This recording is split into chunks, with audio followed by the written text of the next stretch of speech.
Hi, I'm Chef Leo. Hi, I'm Chef Theo, and this is The Confessions of a Private Chef. Season 1, Episode 5. We're talking about hospitality today, Hospitality. All right, man. Well, we got a really badass friend, businessman, friend of mine. I'm so happy to have him here, man. I've known him most of my life, so it's going to be cool. My first introduction to Jeff is taking a ride in a Cybertruck. Oh, shit, man. Which was pretty cool. I know. It was. Cyber Beast, to be exact. Cyber Beast. I know, man. Did you feel your balls go from the front to the back of your... Dude, it was like nothing I've ever experienced. You know what? This morning we went to Walmart. Or not this morning. It was lunchtime. We went to Walmart to go get some stuff so we can make lunch. And we saw a Cybertruck there. Was it yours? You at Walmart? No? So the first thing is like, man, that shit's ugly. I mean, it's like we're making fun of it. It is very unique looking, for sure. It is. Yeah. Well, I don't know. My mind has been kind of changed. I'm not going to lie. You know what? Mine too. I mean, I wish it looked better, but man, truly is a beast. I was like, wow, fuck. Scared the shit out of me, man. Yeah. I literally did when he did. I wasn't expecting that, and he's the always, blood actually goes out of your head down, and you can almost pass out if you hang on tight. Dude. Yeah. Put it on the launch mode. It's even faster. Oh my god, dude. It's rad. So he was telling us a story about how Jeff was telling us that I guess they called you last Friday, and then now you're in it today. Yeah, last Friday they said, "Do you want to get your order on Saturday?" And I knew I was not going to get one until 2025, and they said, "Well, we're going to give you an upgrade from the 20s to the 22s, which you didn't ask for, but we have it, and we're offering it to you at no additional charge, which was like a $5,000 upgrade." That's pretty bad. What a great story to start about hospitality. What a great act of hospitality on their part. Right. honestly. Yeah. I mean, it's all about the upgrades. It's all about the upgrades. VIP service. Everybody wants to feel like they're taken care of and with benefits. Dude, for Yeah. real. Yeah, So then all of a sudden now you're here today and we're talking about hospitality. that's So- pretty sweet, man. Yeah. So Jeff, how did you get started? Kind of tell us a little bit about your story. It's went back a long time ago. My parents were actually they started it 1970, 79. We had a hotel way before that when I was like 3 or 4, but when we moved to Fredericksburg, it was in 78, 79, and just kind of been in it the whole time, learning. At one time, I was the top housekeeper. You kind of still are, man. You're like everything still. I'm the fastest bed maker south of the Pedernales.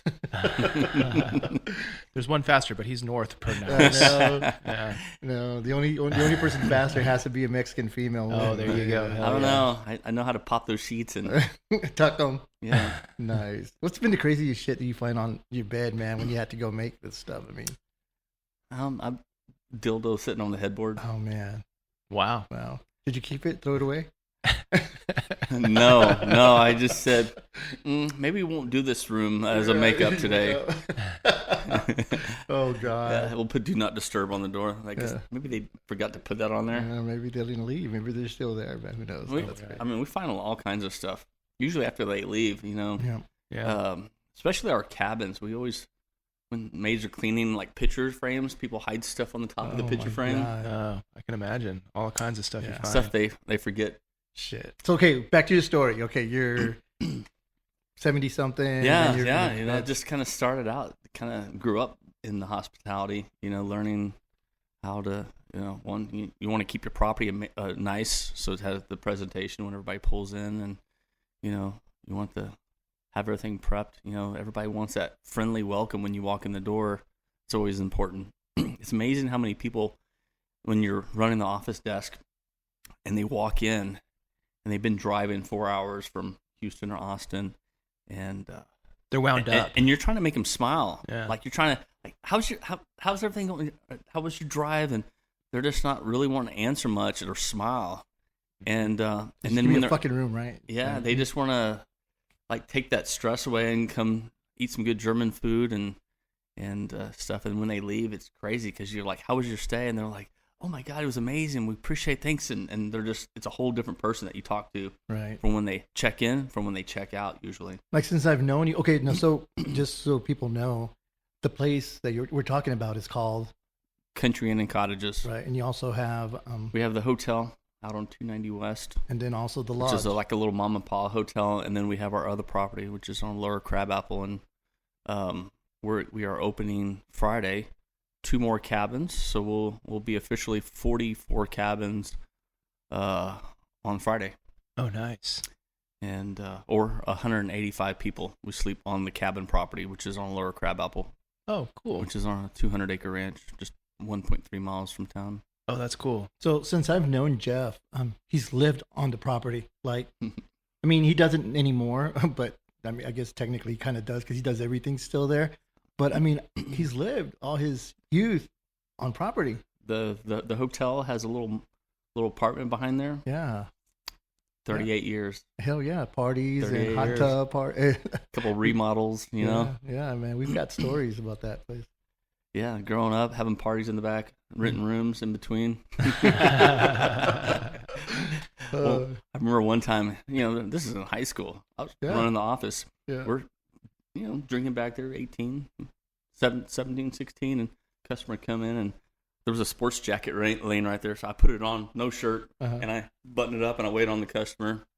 That's shit you can get away with, man. Yeah, back then. Now it's like, man, people like find like weird stuff to complain about. Oh, of course. Recently, we just had somebody say the guy was really tall, and he thought the toilet paper holder was in the wrong place for a tall guy. And so instead of giving a 5-star review, he gave us a 4-star because of that, and he told us that. Oh, my God. Well, I mean, And it was right here, and he said he wished it would have been more in front right. because he's a tall guy. I'm like, Valid. I mean, it's a valid. I mean, yeah. But I mean, you've seen it. I've seen it. I'm grown. I mean, you had the motel up front. Of course, you have property in the back. You had trailers for a long time. Mobile homes. Yeah. Mobile homes, and I mean, and then of course rental homes. Some then like I guess not really B&Bs, right? You had like long-term rentals. I've always done a lot of long-term rentals, and then you know, started taking off on the cabins on the ranch property. Yeah, and that was like you bought that like auction, right? Yeah, bought it through the IRS auction. Damn, how much did you pay for that? Like originally, Pennies on the dollar. dude, come on, because now it's like multi-million-dollar property, man. But it was like Yeah, like 80. I'm working on a deal right now a little bit, but well, they've been working on me for about 2 years. So do you want to get rid of it? Man, they're throwing some big numbers up there. Oh man, well, They started at 18 million, yeah. then they went to 24 million. And I said it's still not for sale, and they said throw us a number, and I just said 30 million. Oh shit. And they said, we're still interested. And I said, but I'm not done building yet. Yeah, And, so it's gonna keep on going up. Yeah. So it'll probably be 50 by the time you finish. Yeah, I'm like, I got a few more years in me, you know? Heck yeah, man. That's awesome. I And that's mean- your ranch property? Yeah. That's cool. You call it the ranch, but I mean it's Yeah. Yeah, we just opened up recently in September a brand new wedding chapel. Wait, you guys built the church. Yeah, Mhm. yeah. I've driven by it so and he's many got his own times. religion too. No, just kidding. He Well, probably could. I am getting signed up with a group. Oh, Actually, what? we're having our first meeting there next week. I think Wednesday. Are you offering like sacrifices? And No, stuff, but or- we will be the only church, probably maybe in the United States, where you get a full glass of wine at communion. Oh, Oh, nice. nice. Hey, love that. You're going to love that I'm here. gonna convert, brother. You converted me already. So we're gonna do a calendar of events that'll be sent out, and you can pick what Sunday you want to go try which winery. Grape Creek on this Sunday, William Chris on this Sunday, Becker's, Messina Hoff, whatever, and we'll change it as we go. And they're coordinating that, so we're buying the wine from them, and then I guess we're gonna have like a fee Mhm. for it's more maybe a brunch too. So, we're gonna have maybe Leo over there doing some. Or Theo. Leo or Theo. Or both Leo of us. or Theo. Both of us, man. There you Yeah. go. Yeah, well, I mean, it's real green. A guy just called me last week, and he's getting all these people from San Antonio that are like Serious. high up in the. Yeah, we'll work for communion. Yeah, doing the Yeah. Lord's The the Lord's sacrament. work. The Lord's Yes. work. Dude, that's sweet, man. So you've been in the business how long now? You think? Well, you should know how long. Yeah, I don't try to count it. It's Because you don't want people to know your age, or because Well, really, after I graduated, I started buying the hotel property from my mom. So it's like 92, how old were you? 18. 18. Yeah. Yeah. But 18 entrepreneur, man, working his ass off. That's pretty amazing. Why he doesn't have an ass. That's why you have a Cybertruck, dude. Only a Cybertruck. I mean, we can go down the list of cars that he has, man. It'd freak you out. Yeah, I I got a bet. couple. I got a handful. Yeah, great cars. Too many. I think I might need to. But anyway, yeah. So you start. So your first property was It was the small little mom and pop hotel out on 290 West. okay, and then so I'm also trying to catch because I know you and Leo know each other pretty well. He knows your story pretty well, and I'm Leo just trying to grasp. So you had the little hotel on 290 West, Yes. and then from there you expanded to The ranch property out on Lower Crabapple, which is the lodge. which is the lodge too. Yeah. It Nice. started out as B&Bs, and then it's a crazy story. My sister was never been married, and she wanted to get married, and she couldn't find a place to get married at. And I said, I'm going to build you a place.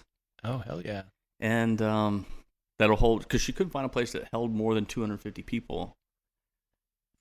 And so I said, I'm going to build you a place. And the first 5 brides came up and said, hey, can we use your venue to get married? And I said, we don't do weddings. I just built for my sister, and we're just gonna do little like private events for our guests only. And I had a planner from Austin come up with 2 checks for $5,000 each and said, checks, no checks.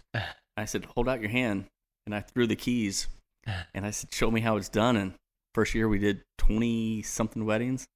Oh my crazy. god, dude! Hell And isn't yeah. it? I mean, you have to stay on property if you're going to be renting the lodge, right? The event center. No, you don't have to. But do you normally book it all out, anyways? That's the number one reason they booked my place, because we have on-site accommodations. One, you're also able to do your rehearsal dinner there. You can skeet shoot out there. Oh yeah.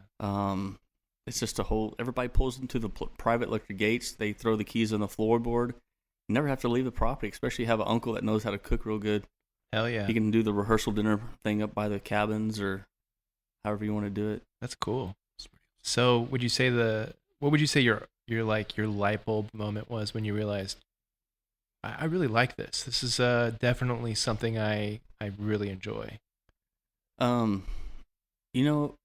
Just having people come up to you and say, we've never been to a wedding like this before. This place is so amazing, or we want to come back. I had a couple, it's crazy. I had this couple stay with me 15 years ago, and the guy showed up. He looked lost, and I thought he was looking for the ice machine, and I pulled over and I said, hey, you need something? He said, man, we stayed with you 15 years ago. We took our son for his first outing, and we lost your place. We hadn't been back, and we just found it, and we're back here. Of course, this kid that's standing by him is 2-3 inches taller than him. He was like, well, he's 16 now, and this is his second time back. And we're so glad we found your place, and we're locking your place in for every year now. Dude, that's so awesome. So that speaks to the way that kind of like, it seems like your grassroots education and hospitality kind of led to, just a lifetime of experiences and knowledge, Everybody wants to be pampered, and I hear a lot. We just did the Bill Nye event for. Oh, I saw that. I saw some of the stuff and on I didn't the hear eclipse, it, yeah. but I was like, I didn't have to work because Mhm. everything was taken care of. But I was on the golf cart, and everybody I was driving around, I was like, here's my number. If you need anything, call me. I'll come pick you up. And I had a group of like 10 people or more that I gave my number out to, and they were like 5 of them were handicapped, so they didn't want to drive their car. they So took you up on it. Yeah. Hell and, yeah. and it got back to the owners of the planetarium group and said, can y'all believe the owner was pampering us like that and taking care of us? Right. Like it was a big deal. That But I mean, you've always been this way. I mean, this Yeah. is. I mean, for everyone listening, it's like you've worked your ass off all your life. You've built something that really doesn't need to be taken care of by you. You can hire, a handful of people and have employees do everything you do, but still you get your ass up in the morning. You'll go fix an air conditioner. You'll go fix a toilet. You'll do everything yourself. And it's not about saving money, because at this point it's like, fuck. I mean, so it's because, it's what you live for. I mean, it keeps you alive, right? It keeps you motivated to keep wanting to do more. And it's not all about money, right? It's mostly about, you get a thrill off of, feeding off of it's what a natural rush of adrenaline. Like my neighbor messaged me the other night. He said, you got a plumber you can recommend? I need my toilet fixed. It's running and it won't stop. And my tub is stopped up and it won't drain. And I thought to myself, I've never called a plumber. And he asked me, do you have somebody you'd recommend? So I just called him up. I said, man, like, what do you got going on? He said, man, the toilet's not, it's just running nonstop. And wasting a lot of water, and the bathtub is clogged. It won't even drain. And I just got home. It was 7 o'clock. I was in my boxers already. And I ended up going. I was like, I'll see you in 5. Like a plumber, man. I went out to my work van, got one of those kits. Yeah. Got a bucket, got a little mini plunger to plunge, and a towel, and I got a screwdriver. I put it in my truck, and I went over there, and I knocked on the door, and he's like, wow. That was quick. Yeah. And I went over there and I said, yeah, your guts are bad, and there's a secret way how to pop the little thing, pull it out, and slide another one in, and within 5 seconds you're done. Yeah. He said, wow, that was quick. I said, most people don't know that little thing comes apart and you can add the new part back on there. Without having to take everything apart. Then I had to undo the screw, pull the thing off, and it was full of paper. You're a fucking plumber. You're an electrician. You're a contractor. He also drives a golf cart. He did, personal driver.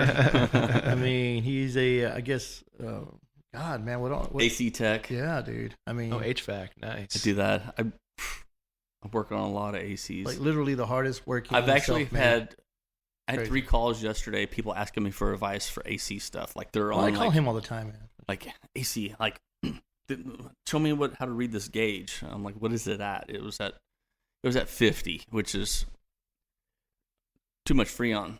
Yeah. And it wasn't cooling right, so you need to be back down to 40 degrees. Wow. And just little things, capacitors, and love it. All kinds of cool stuff. Jeff, you seem like a real Southern hospitality kind of guy. Yes. I love the fact that like you're just like picking people up and then, on the golf cart and taking them wherever they want to go, and then you're fixing their toilet when you drop them off, and it seems like you just have this idea that if you put your hands on it, then you know what's going on too, and if it really speaks to your story. Yeah, I just find that very interesting. So the church thing sounds cool too. Yeah. I'm anxious to see how this pans out and goes, and they're gonna have right now. They're just having some little Wednesday meetings to get everything together to start having a service over there. Cool. And I kind of threw that thing about and he talked to the head guy in San Antonio at the church over there, and they said, "Man, a change, something different." We'll support that. The church will stand behind that. Yeah. So they were. Well, I'm coming to church. I'm coming to church on Sundays, man. Well, you are going to be cooking. You are going to be doing the little brunch for everybody. There you go, dude. So like, I don't know, whatever buck. How much? Figure a price. Have a all church inclusive service, church wine and brunch. Yeah, for sure, man. I mean, it's crazy that you say might be that. The only place in the United States. Let's hope so, man. That way, we're not. Oh, you get that out there, word by mouth, Instagram, everything. Facebook. Well, we talked about marketing. I mean, I'm sure we can handle that. But I mean, us as chefs, Theo, hospitality is like a big. It's important because we deal with people every day. It's a people business, man. Right. So from the people you buy the food from, to the people that you're serving, to the people that you're directing. I mean, it's massively a people business. Right. So you can either make people know that you care about them, and their opinion is important too. Because there are a lot of chefs out there that are assholes, and they don't care because it's all about their personality and how that translates. Well, it's all about them. Yeah, totally. So I mean, but if we're going to keep doing this, especially in a small town, because word travels fast by mouth, hospitality is like number one. I mean, the first thing for me, what I do whenever I show up at a customer's house, you try to engage, you get on the level that you can communicate. It's called breaking the ice. Yeah, totally, man. You get guests coming into your office. They're in this work tight like mode. Yeah. And you got to start. It's like kind of like bartending. So we have a bar license over there. So it's all going to depend how many tips you're going to get that night. If they walk up and they ask for a beer and you just hand it to them, or they walk up and they're like, "Hey, where are you from? Are you having a good time while you're in Fredericksburg?" It's the icebreaker little things that you say. And then you start seeing the 20s drop versus no tip or $1. Which is fishing, communicating, trying to get on a level that you can both relate to. Yeah. And the parents, they love when the bartenders memorize their drinks. So as they see them walking, they're making that drink. So as soon as they walk up, they're like, "Mister, how are you doing?" He was like, "How'd you know I was going to order that?" It's a little trick. It works. Yeah. That's where the $100 at 1 a.m. start falling in the tip it helps. It helps to keep them, drinking. Sure. I think that's really cool, the fact that you were able to do all these crazy cool things. Also, did I hear you say something about you bought the hotel from your grandmother? My mom. Your mom? Yeah, 1995. How long did it take you to pay it off? Oh, man, I'm still paying. She keeps on raising it. No, well, it's worth this much now. Yes, I'm still paying. Actually, it's been paid off, but that's cool. I just take care of my mom. Of course, man. And it's like she took care of me, and she has. I love your mom, man. It's funny. She's feisty. Whenever I see your mom, she sees me and she says, "It looks like you need a new pair of shoes." She'll buy me some sandals or she'll treat me to whatever. Dude, I love that woman, man. How cool is that? She is a badass. Well, you learned it from her. She bought Kendall's mom. She was like, I need to trim some trees. She's like, "Get in the truck." She took Kendall's mom to Ace and bought her a steel battery operated chainsaw the other day. Do it yourself. She's like, "There you go. There you go. Now you can go do that." And yeah. I mean, I see her at HEB all the time, like buying deer feed and stuff. She's loading it up herself. Oh yeah, she don't give a shit, man. She gets in there, man. She'll be 81 in December. Yeah, she don't look it, man. Either she'll arm wrestle you. She's not scared. Yeah, wow. She'll even chew you out if you're not nice to her. Yeah. Back to the whole Southern hospitality thing. Yeah. She definitely speaks what she thinks. Yeah, she would. I mean, people will love her just because of how forward she is. Oh yeah, I ran into Frank Gines like 2 days ago. He said, "I ran into your mom the other day. Man, she's still feisty, Jeff." Of course, man. Well, that's cool, man. So from your standpoint, Jeff, when you go into a restaurant or you're gonna stay in a hotel somewhere, you're traveling, what kind of hospitality? What are you looking for? Man, What makes you feel good? Service is important, and to make you feel like you're welcome there. For sure. I was eating dinner with Stuart because I fixed his toilet and tub. We did breakfast at Rathskeller. Oh, nice. And he's like, "Man, I'm taking you to breakfast." I was like, "No, you don't." He said, "I'm taking you to breakfast." Anyway, we actually were talking about hospitality. He said, "You know what? You can go into a restaurant and the food be bad, but as long as you got good service, the food tastes way better." Mm-hmm. Dude, it's so true. Yeah, it is so true. You can have bad service and have the best steak, and you might not ever go back again. Right. Yeah. That's right. It's exactly what we do. It's so true. I mean, that's why it's always Leo's more pouring a little extra, his special reserve down below. Here, try this. I mean, sometimes I carry bourbon, tequila, and stuff with me because I'll ask him, "Hey, do you want a shot or something? You want a drink?" Yeah. Man, it's just those little things that didn't cost you anything. Yep. That taking the time, man. You take a little bit of extra time. Yeah. And ask them, like you said, simple questions. Just how was your day? People are all about that, man. Icebreakers. Yeah, for sure. Well, today, I didn't even know.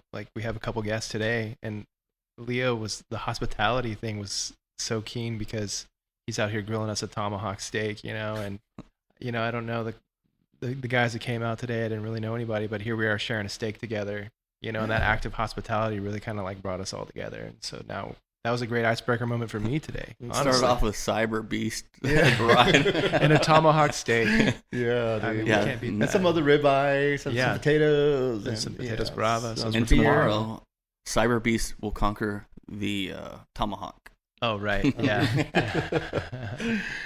It'll be great. So what about you, man? When you go out, what do you expect? Like hospitality? Dude, I'm so hard. Like, and it's very hard for me to go out. It really is. We eat at home a lot because, I just feel like the disappointment.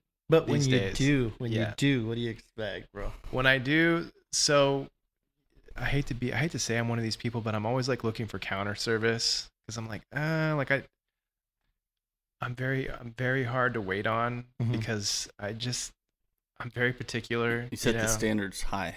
Right, because I know what I'm looking for. I feel like when we first came out here to Fredericksburg, we had a phenomenal experience at Otto's. Great service, great hospitality. And I think they really set a cool standard there.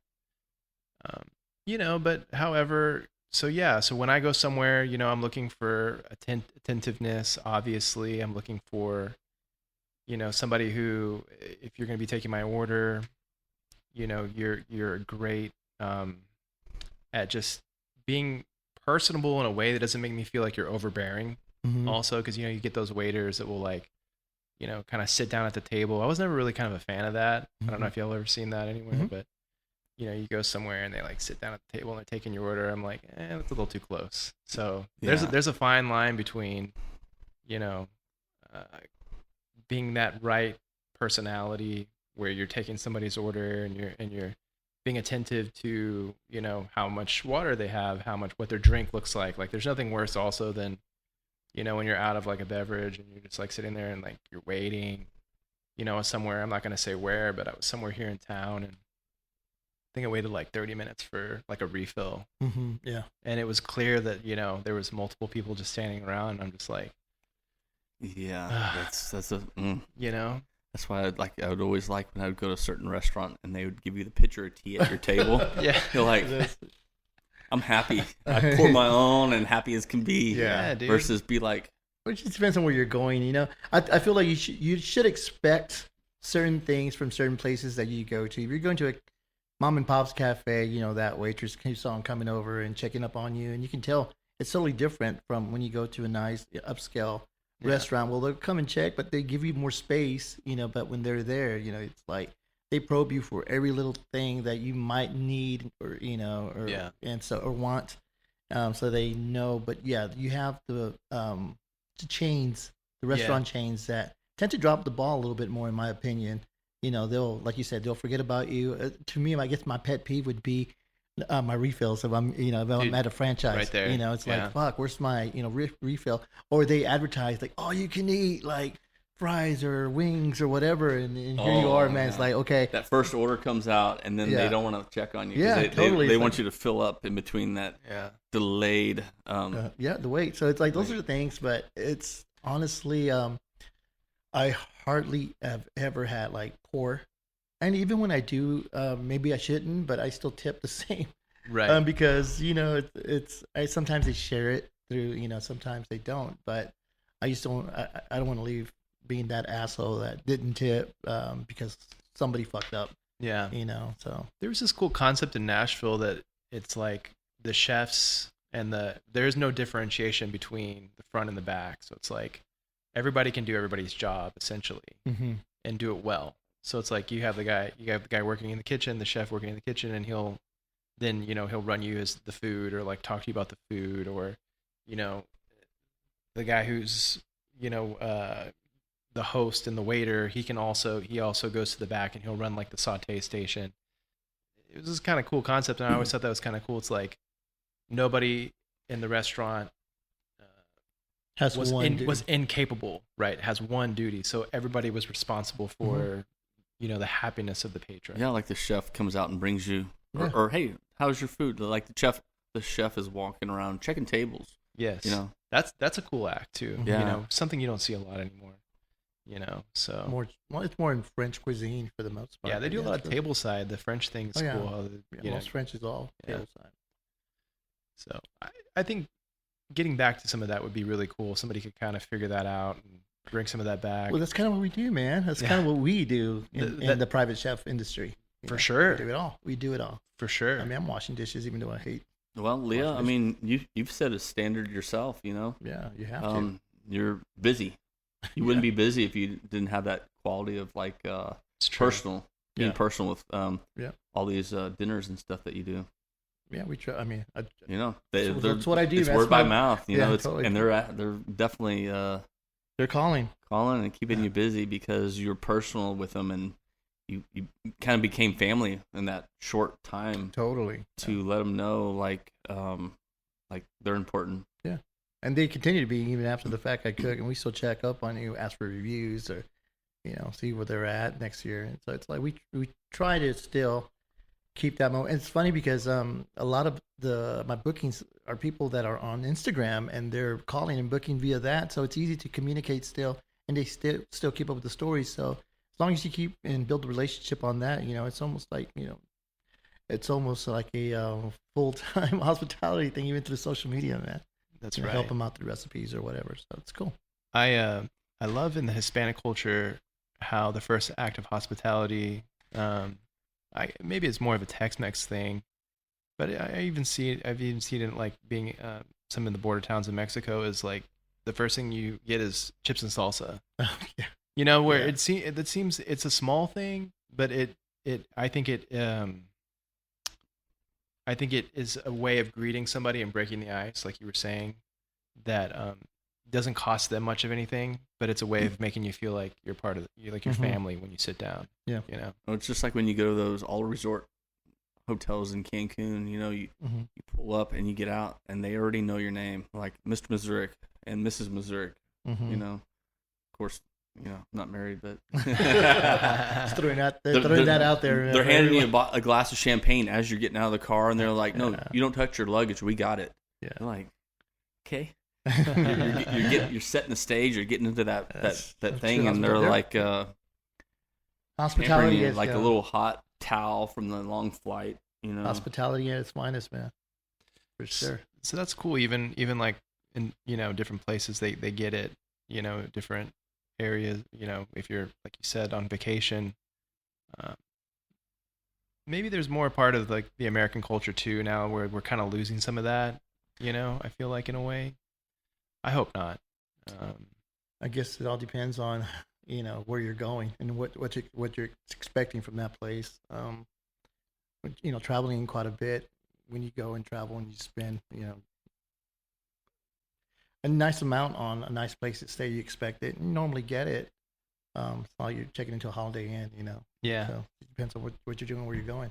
It's almost like the art of unselflessness, the unselfish art of hospitality. It's like, how can you make somebody feel like they're the only one in the room? They're important. They're important. Yeah. Well, I mean, it's safe to say that Jeff's doing all the right stuff, man. Yeah. 'Cause he's been successful at what he does. He's been doing It's it just forever. it's all about that tingle, Just Yeah. What if makes you can make that person smile that couldn't smile when they first checked in, you did it right. you did your job, and And you collect, and you got paid to get, to make them smile. Shit. So what do you think, Chef? What do you think about the recipe of the week? What is it? What's going to be the recipe this week, man? I can't see your computer from here, man, so I got to keep on. I'm relying on you every time to tell me what we're making.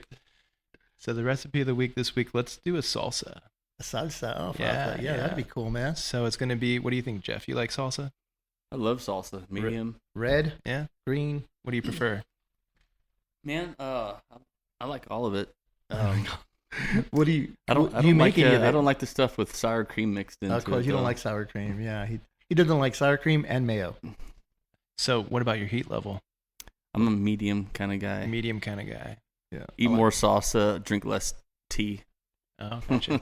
Or tequila? Or tequila. Do you make any salsa at the house? No, you just buy it. I just buy it. He's too busy fixing toilets and HVAC and What do you buy? What brand do you know? Paste pecan. Oh fuck! I knew you were gonna say that. That ain't salsa. No, Get a rope. that's from New York. Oh, yeah. Get a rope. Get a rope. Is that? Yeah, that's paste, right? Yeah. Yeah, cool. Yeah. I'm probably gonna do something with some heat. I have a recipe I'm pretty sure I would like to share. Yeah. So Me too. what do you think? A roast. I like roasted salsa, smoky salsas. So yeah, Oh, I'm gonna yeah. do that. What about the peppers? What's the pepper where they roast them? Like doesn't Chipotle? Chipotle smoked. The smoked Yeah. pepperwurts. Yeah, there's a lot of them. I mean, but yeah, dried, smoked. Chipotle peppers are good, but guajillo peppers. Oh, dude, I love those. Guajillo makes Yeah. a great salsa as well. I like mine spicy, so Maybe some arbol for the spice. yeah. So I think Jeff, we should call him and say, hey, Jeff, make whatever salsa you think without buying it. And then we can all get together. You can bring it over one day and then we'll rate it. And, we'll do a blind You taste. give me a thing to do. I'll try to make it I'll the tell you, best. you know what? We will go shopping together at the store and then you'll let you pick the ingredients and then we can come over and make it. I like a lot of cilantro. Good. Yeah. See, he is Mexican. You know? Well, Jeff, what a pleasure, man. Thank you for coming on. It's been a wild ride. Some of your stories, I'm sure you'll be a resident, if that's okay with you, a resident member, resident interview as much as we can, have you in and Yeah, hear some sure. more stories. And next time maybe we'll talk For about something sure, else other man. than hospitality. Heck but yeah. A business development or entrepreneurship Yeah. or shit. yeah. You think about it, man. Construction and, talk about building a kitchen. I don't know, something, man. Yeah. I can think of something. Anyways. Hell yeah. Well, It's you have great fun. having you. Have fun in your Cybertruck. And Chef, thanks again for having me over this week. Dude, Appreciate my it. pleasure, brother. Thanks for coming, Jeff. My pleasure. Sounds Alright. good. All right, guys. I'll talk to y'all soon. Bye. Ciao.